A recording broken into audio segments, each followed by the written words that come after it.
तो चलिए दोस्तों, आज की इस वीडियो में हम लोग 24 फरवरी भूगोल का पेपर को सॉल्व करते हैं। ठीक है, आज आएगा जाते जाते ये दोस्तों, जल्दी से आप लोग इसको देख लीजिए। तो चलिए दोस्तों, फाइनली वीडियो को शुरू करते हैं। और आज आप सभी का जो 24 फरवरी है, ठीक है, और आपका ज्योग्राफी का पेपर होने वाला है, उसको हम लोग आज की इस वीडियो में सॉल्व करते हैं। दोस्तों, सबसे पहला प्रश्न आप लोग देख सकते हैं, स्क्रीन पर आपके सामने रखा गया है। हिंदी इंग्लिश दोनों मीडियम में क्वेश्चंस को है। ठीक है, प्रश्न आपसे पूछता है कि किसने संभववाद शब्द का प्रयोग सबसे पहले किया। संभववाद शब्द का प्रयोग सबसे पहले कौन किया था, ये क्वेश्चन सबसे पहला आपके स्क्रीन पर है और आपसे यही पूछता है। ठीक है, तो संभववाद का दोस्तों सबसे पहले जो प्रयोग किया गया था, ऑप्शन नंबर ए हो जाएगा। ठीक है, लुसियन फेब्रे। लुसियन फेब्रे ही क्या किया था संभववाद शब्द का प्रयोग सबसे पहले किया था। तो आप लोग मिलाते चलेगा आंसर्स को और आप लोग बताइएगा। ठीक है, और इसको जल्दी से जल्दी याद कर लीजिए। इसके बाद देखिए 2 नंबर, निम्नलिखित में से कौन सा एक अधात्विक खनिज है। अधात्विक मतलब कि पूरी तरह से वो धात्विक नहीं है। ठीक है, ऑप्शन देखिए है, लिमस्टन है, ठीक है, यानी कि चूना पत्थर है, तांबा है, लोहा है और मैग्नीज है। तो यह चारों ऑप्शंस के हिसाब से जो राइट आंसर होना चाहिए ऑप्शन नंबर ए होगा। चूना पत्थर क्या है, तो एक प्रकार का अधात्विक खनिज है, पूरी तरह से धात्विक नहीं, यानी कि धातु नहीं है, अधात्विक है। ठीक है, नॉन मेटेलिक। 3 नंबर क्वेश्चन देखिए, किस महाद्वीप में जनसंख्या वृद्धि दर निम्नतम है। निम्नतम मतलब कि कम है। कौन सा ऐसा महादेश, ठीक है, महाद्वीप है जिसमें जनसंख्या वृद्धि बहुत ही कम स्तर पर पाया जाता है। तो जो ऑप्शन समझ जो डी दिख रहा है, ठीक है, यूरोप। यूरोप में क्या है, तो यहाँ पर जनसंख्या जो वृद्धि है बहुत ही कम है। तो ऑप्शन नंबर 3 का डी हो जाएगा करेक्ट आंसर। जो दोस्तों लाइक नहीं किया वीडियो को, तो लाइक कर लीजिएगा। चैनल दोस्तों पहली बार है, सब्सक्राइब आप लोग जरूर से कर लीजिए। चलिए आगे बढ़ते नेक्स्ट प्रश्न की ओर। तो नेक्स्ट क्वेश्चन दोस्तों आपसे 4 नंबर आपके स्क्रीन पर रखा गया है और पूछ रहा है आपसे क्वेश्चन कि निम्नलिखित में से उच्च गुणत्व वाले लोहा ऐसा कौन है। मतलब कि कौन ऐसा यहाँ पर जो है लोहा ऐसा कि जिसका जो गुणता, ठीक है, यानी कि सबसे बेस्ट क्वालिटी का आयरन यहाँ पर कौन है, ये आपसे क्वेश्चन पूछता है। ऑप्शन है दोस्तों यहाँ पर हेमेटाइड है, मैग्नेटाइड है, ठीक है, सीडेराइड और लिम्नोनाइट।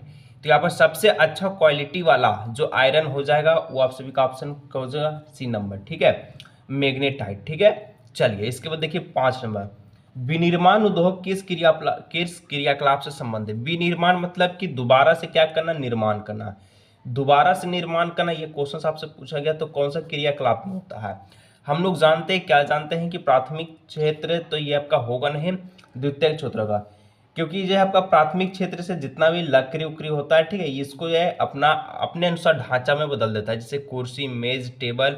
तो इस प्रकार से द्वितीय क्षेत्र वाले जितने भी होते हैं ये विनिर्माण का काम करते हैं। ठीक है, इसके बाद 6 नंबर क्वेश्चन, निम्नलिखित में से कौन सी एशिया की विशालतम मालिन बस्ती है। ठीक है, एशिया का विशालतम मालिन बस्ती यहाँ पर कौन हो जाएगा, ये क्वेश्चन आपसे पूछी गई है।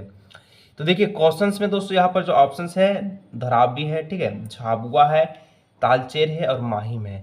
तो यहाँ पर जो सही जो करेक्ट आंसर हो जाएगा वो ऑप्शन नंबर ए हो जाएगा, धारावी। ठीक है, आगे बढ़िए नेक्स्ट क्वेश्चन 7 नंबर। तो 7 नंबर का था, भारत में महिलाओं के प्रवास का एक प्रमुख कारण क्या है। तो भारत में महिलाओं को प्रवास का मतलब कि मिग्रेशन इन इंडिया फीमेल। तो इसका जो बिल्कुल सटीक जो आंसर होगा वो ऑप्शन नंबर ए हो जाएगा, शादी, मैरिज। ठीक है, मैरिज क्या है, तो महिलाओं के लिए जो सबसे अच्छी प्रमुख कारण है प्रवास का। ठीक है, तो ऑप्शन नंबर ए हो जाएगा। इसके बाद देखिए आपका 8 नंबर क्वेश्चन है, मृदा अपरदन का मुख्य कारण क्या है, कि मृदा की कटाव किस कारण से होती है। Main cause of the soil erosion are. ठीक है, ऑप्शन से है दोस्तों, डिफोरेस्टेशन है, खनन है, पशुचारण है और उपयुक्त सभी है। तो हम लोग जानते हैं वन विनाश से भी क्या होता है, मृदा की कटाई होती है, खनन से भी क्या होता है, मृदा की कटाई होती है, पशुचारण से भी मृदा की कटाई होती है। तो यहाँ पर ऑप्शन नंबर जो डी है ये आपका बिल्कुल करेक्ट आंसर हो जाएगी। 9 नंबर क्वेश्चन देखिएगा, तो निम्नलिखित में से किस खनिज के लिए कोडरमा झारखंड में प्रसिद्ध है। तो कोडरमा दोस्तों किस लिए प्रसिद्ध है झारखंड में, लोहा इसक के लिए नहीं, तो तांबा के लिए नहीं, बॉक्साइट के लिए नहीं, ऑप्शन नंबर सी हो जाएगा, अभ्रक के लिए, मिक्का के लिए। ठीक है, इसके बाद देखिए 10 नंबर, निम्नलिखित में से कौन सा अम्ल वर्षा का एक कारण है। अम्ल वर्षा का कारण कौन है, जल प्रदूषण नहीं, ध्वनि प्रदूषण नहीं, भूमि प्रदूषण नहीं, वायु प्रदूषण से क्या होता है, तो अम्ल वर्षा होती है जिसका पानी तो खट्टा होता है। ठीक है, चलिए इसका बाद देखिए 11, रुको और जाओ निश्चयवाद संकल्पना किसने दी। रुको और जाओ निश्चयवाद संकल्पना कौन दिया था, तो आपका ग्रिफिथ टेलर दिया था, option number B is the correct answer. आगे बढ़िए नेक्स्ट क्वेश्चन से 12 नंबर, मानव विकास के लिए अवधारणा किस विद्वान की देन है? मानव विकास के जो अवधारणा है किस विज्ञान की देन है? तो विद्वान की, तो डॉक्टर महबूब उल हक। ठीक है, ऑप्शन नंबर जो ए है बिल्कुल सही एंड सटीक आंसर हो जाएगी। अभी हम लोग 12 क्वेश्चंस को देखे हैं, 13 क्वेश्चंस अभी और आपका बचा। टोटल 25 क्वेश्चंस आपके ज्योग्राफी में पूछा जाएगा। ठीक है, इसके बाद दोस्तों आपसे नेक्स्ट क्वेश्चन है 13 नंबर। दिग्बोय तेल स्थित है, तो दिग्बोय तेल स्थित कहाँ है? दिग्बोय क्षेत्र, ठीक है, तेल क्षेत्र कहाँ पर स्थित है? गुजरात में, महाराष्ट्र में, असम में, पश्चिम बंगाल में। तो दिग्बोय तेल ये आपका दोस्तों असम में है। Option number 20 the correct answer. 14 number देखिए, किस खनिज को तरल सोना कहा जाता है? तरल सोना किसको कहेंगे? जल को बिल्कुल भी नहीं। कोयला ठोस है, ये तरल है नहीं। पारा आपका होगा नहीं। ऑप्शन नंबर बी पेट्रोलियम को तरल सोना कहा जाता है।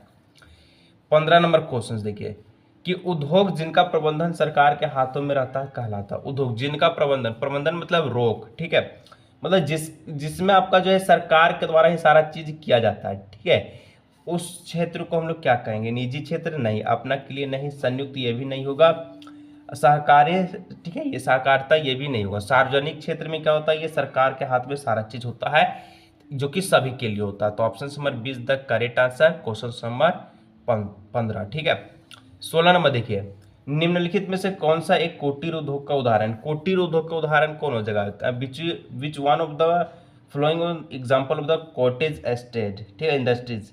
रसायन नहीं, कपड़ा तैयार करना नहीं, साबुन बनाना नहीं, रसिया तैयार करना, ये आपका कुटीर उद्योग का उदाहरण हो जाएगा। ठीक है, जिसको हम लोग छोटा उद्योग के नाम से भी जानते हैं, आप लोग याद रखिएगा। आगे देखिए नेक्स्ट क्वेश्चन है 17 कि निम्नलिखित में से किस देश का उच्चतम मानव विकास सूचकांक है? मानव विकास सूचकांक सबसे कम कहाँ, यानी सबसे ज्यादा कहाँ है? ठीक है, उच्चतम विकास वाला पूछा। तो सबसे ज्यादा की बात की जाए तो ऑप्शन नंबर ए हो जाएगा नॉर्वे में। ठीक है, इसके बाद देखिए 18 नंबर कि शोर क्या है? शोर मतलब नॉइज। नॉइज क्या है? तो अवांछित आवाज बिल्कुल भी पसंद नहीं। तनाव है, ये भी सही है, ठीक है, ये भी सही है, ये भी सही है। क्रोध करना, ये भी सही है। मतलब शोर जो है यहाँ पर सभी प्रकार का हो जाएगा। तो ऑप्शन नंबर डी हो जाएगा, इनमें से सभी उपयुक्त सभी। इसका देखिए 19, 2011 की जनगणना के अनुसार भारत का साक्षरता दर, कि भारत में पढ़ा लिखा कितना व्यक्ति था? ठीक है, तो टोटल का टोटल 74% व्यक्ति जो है पढ़ा लिखा था। इस प्रकार से ऑप्शन नंबर ए हो जाएगा, 74% इज द करेक्ट आंसर। अब आगे देखिए नेक्स्ट क्वेश्चन के रूप में 20 नंबर। 20 नंबर दोस्तों क्वेश्चन कहता है कौन सा राज्य लौह अयस्क में सबसे धनी है? सबसे ज्यादा धनी मतलब कि धनी किसको बोलते हैं? अमीर। ठीक है, उड़ीसा है, पश्चिम बंगाल है, झारखंड है, छत्तीसगढ़ है। इसका जो बहुत ही अच्छी तरह से जो आंसर जो ऑप्शन नंबर ए है, उड़ीसा जो है दोस्तों लौह अयस्क के लिए सबसे धनी आबादी वाला क्षेत्र है। तो इस प्रकार से ऑप्शन नंबर ए हो जाएगा। देखिए अभी 5 और प्रश्न बचा है। ठीक है, और सब्जेक्टिव का भी वीडियो आने वाला है, तो चैनल को सब्सक्राइब कर लीजिएगा ताकि दोस्तों नोटिफिकेशन आपके पास पहुंच सके। मिलते हैं किसी और भी नए वीडियो में।